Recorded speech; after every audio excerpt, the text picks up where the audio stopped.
Hello guys, what's up? JP Mitchell here, back today for another video. So I want to talk about my journey with autism with you guys and how much of a fight and how much of a battle it was to get me to where I am today. So my journey officially starts in 2003, 2004 when I was 3 to 4 years old. And this was where I was just a child that was no longer speaking, because when Mitch and Peggy saw me not speaking or interacting with them, something was wrong. And by the time I had a diagnosis of autism, it was very clear that I was repetitious and in my own world, which means that I was a lost soul in my own world. I couldn't talk to anybody. I couldn't relate to people. If someone like a student or someone touched me, I would pull away. I would not look at you. I would not talk to you. It's like I was seeing through you. So what the therapy does for about for about 3.5 years is that it brings me out of my disabled and isolation. So I learned how to include my parents and people in the therapists in my play. I learned how to look at people. I learned how to request for things. I learned how to do this and do that. All these things like requesting, looking at Mitch and Peggy, saying my first words. These were all things that were not possible for me, because we were told that, well, if your son talks, it's a miracle, but if he doesn't, he is still your kid, but he's just going to have autism for the rest of his life.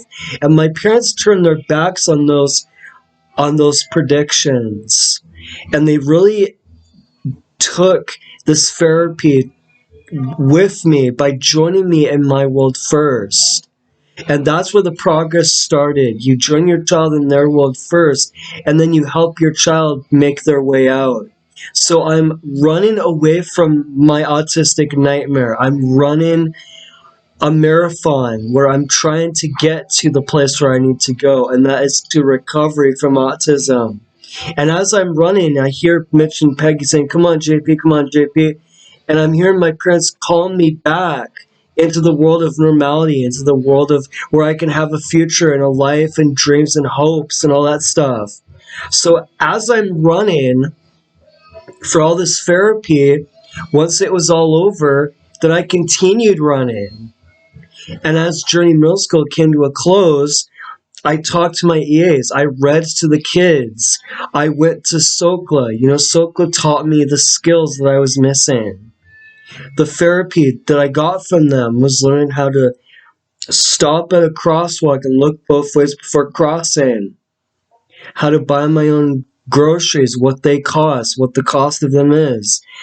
Reading to the kids at SOCLA, playing with them. Even sometimes, if, sometimes Dylan or Ryder would ask me to carry for me to carry them around on my back and stuff, and I would be able to do that.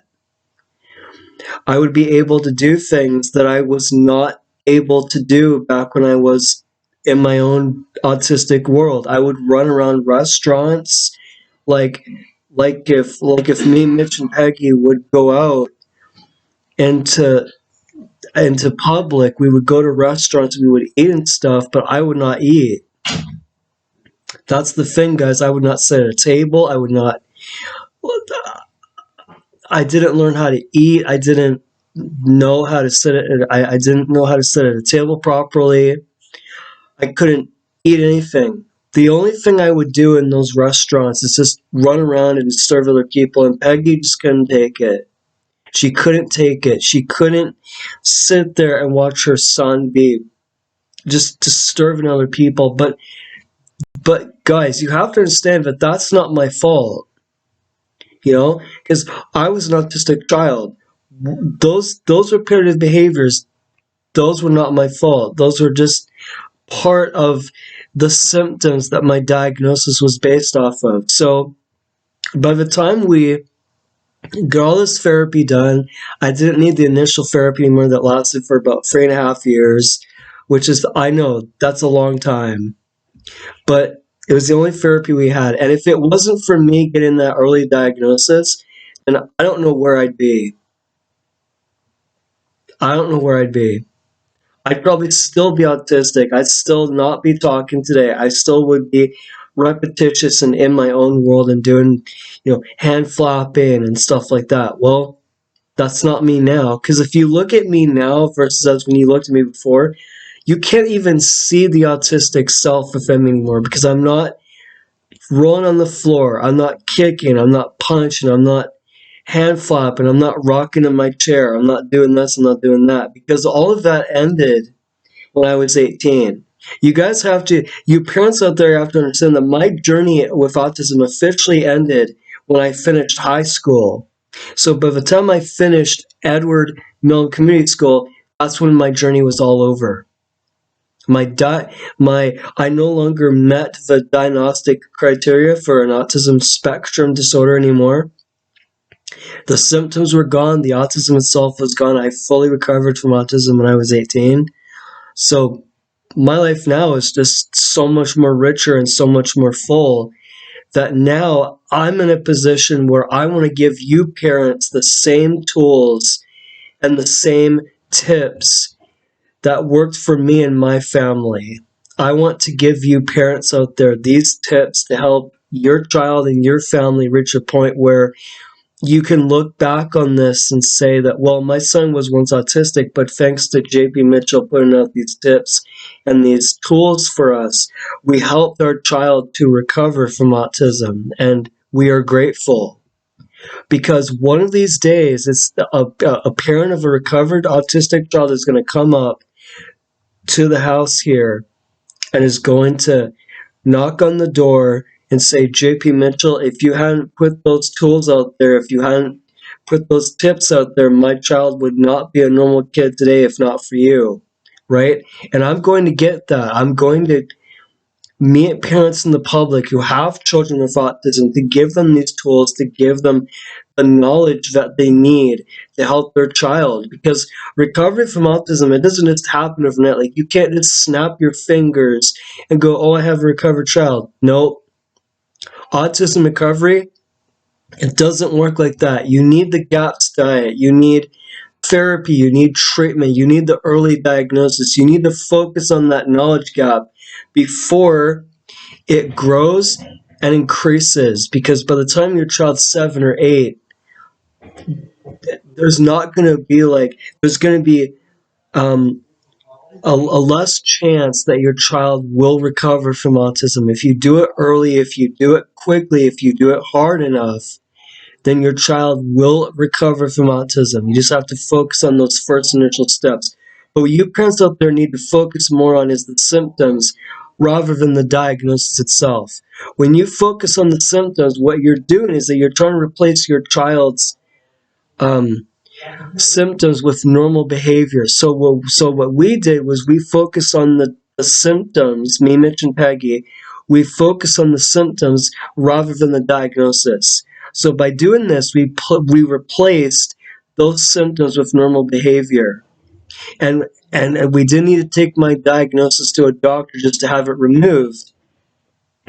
What we did was we waited for it to go away on its own with the therapy, with the treatment, with the love and the responsibility and the hope that we had.